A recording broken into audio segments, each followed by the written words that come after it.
Morning, everyone. I hope you had a lovely day yesterday. So we've got a special visitor again today. She's not very happy today. And she's very tired.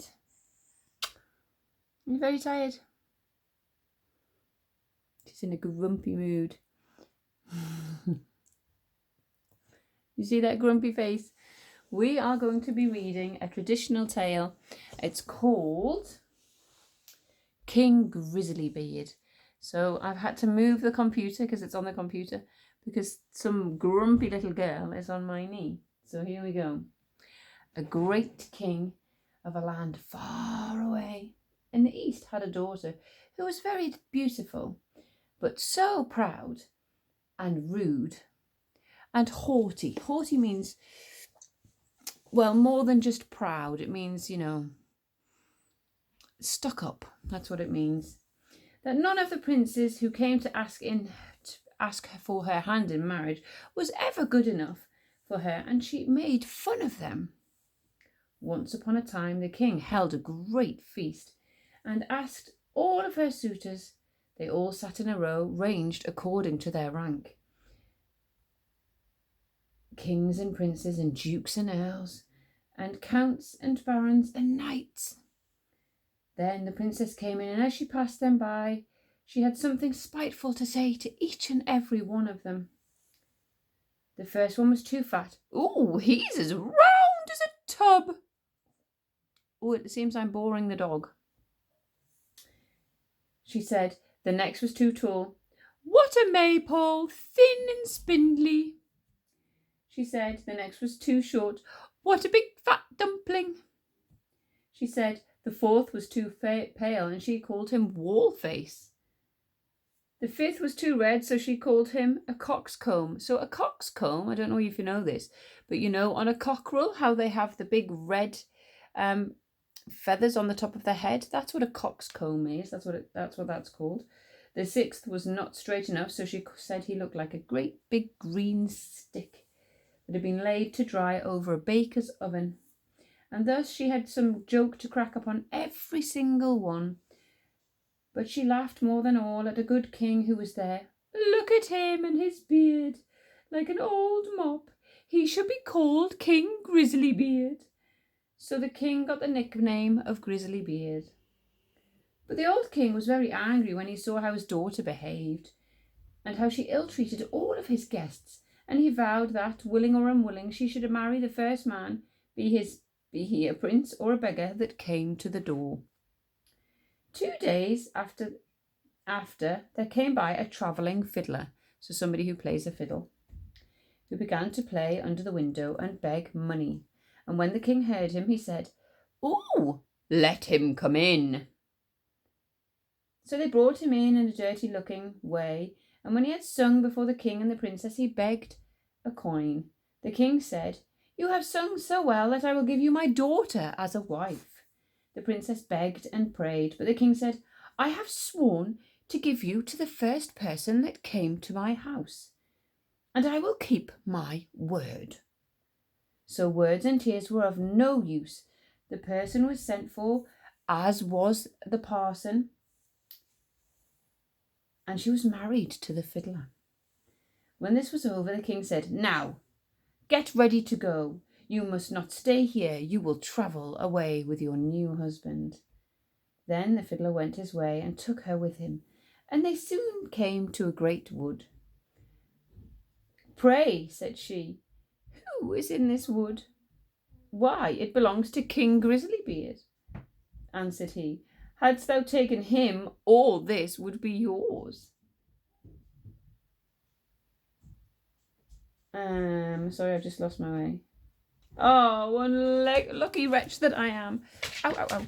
That's my dog jumping off. Okay. Sorry, it's my dog jumping off because my daughter opened the door. Oh, would that I had married King Grisly Beard. Next, they came to some fine meadows. "Whose are these beautiful green meadows?" she asked.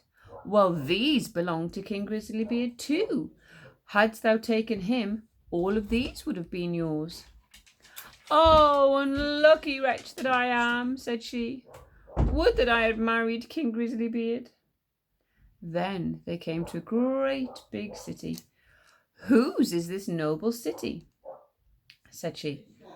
"Why, this also belongs to King Grisly Beard.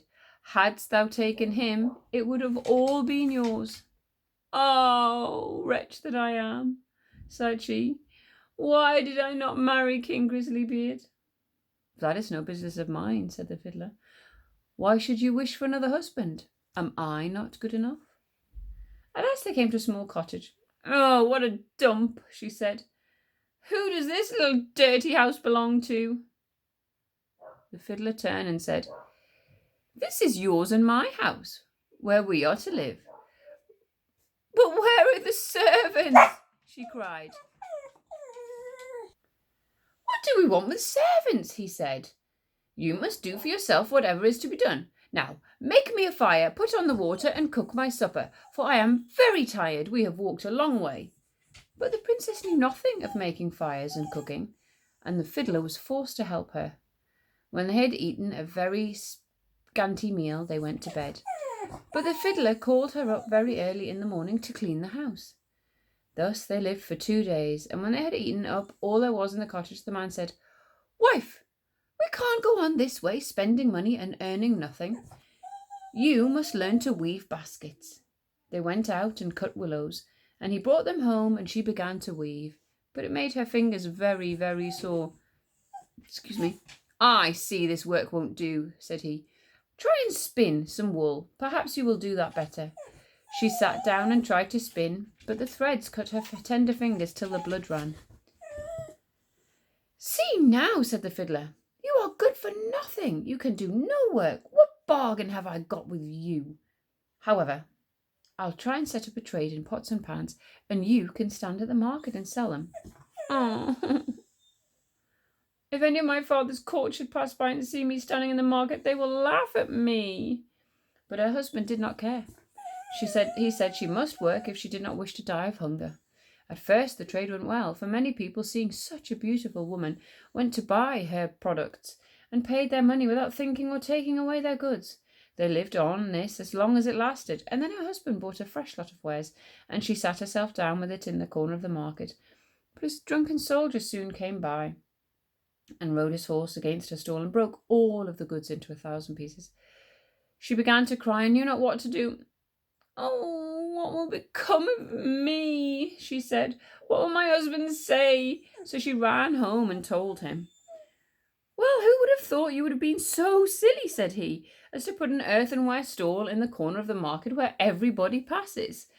But let us have no more crying. I see you are not fit for this sort of work, so I have been to the king's palace and asked if they do not want a kitchen maid, and they say they will take you, and there you will have plenty to eat." Thus the princess became a kitchen maid and helped the cook to do all of the dirtiest work, but she was allowed to carry home some of the meat that was left, and on this they lived. She had not been there long before she heard that the king's eldest son was passing by, going to be married. And she went to one of the windows and looked out. Everything was ready, and all the pomp and brightness of the court was there. She bitterly grieved for the pride and folly which had brought her so low, and the servants gave her some of the rich meats which she put into her basket to take home. All of a sudden, as she was going out, in came the king's son in golden clothes. "Shh, shh." And when he saw a beautiful woman at the door, he took her by the hand and said she should be his partner in the dance. But she trembled for fear, for she saw that it was King Grisly Beard who was making sport of her. However, he kept fast hold and led her in, and the cover of the basket came off, so that the meats in it fell about. Then everybody laughed and jeered at her, and she was so abashed that she wished herself 1,000 feet deep in the earth. She sprang to the door to run away, but on the steps King Grisly Beard overtook her and brought her back and said, "Fear me not. I am the fiddler who has lived with you in the hut. I brought you there because I really loved you. I am also the soldier that overset your stall. I have done all of this to cure you of your silly pride and to show you the folly of your ill treatment of me. Now all is over. You have learnt wisdom, and it is time to hold our marriage feast." Then the chamberlains came and brought her the most beautiful robes, and her father and his whole court were there already, and welcomed her home on her marriage. Joy was in every face and every heart. The feast they had was very grand. They danced and they sang all night long. All were merry, and I only wish that you and I had been there to be full of the party and the joy. The end. See you tomorrow.